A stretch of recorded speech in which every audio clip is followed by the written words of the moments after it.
In this video, we will see how we can create a new database with MongoDB Compass.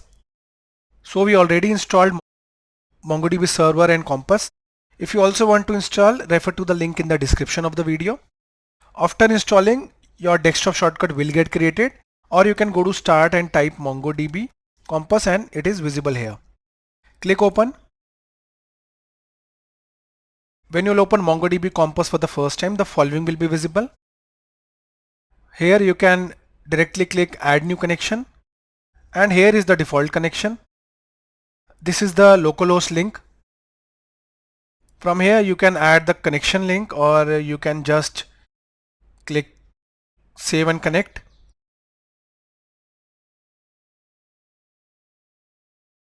Now we are inside MongoDB Compass and here is our connection. We did not name it, so it added the default name. Now let us create a new database.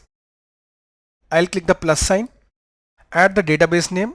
So let's say my database name is Amit, and I'll add a collection in this. Let's say teachers. We can add another collection name, students, later on.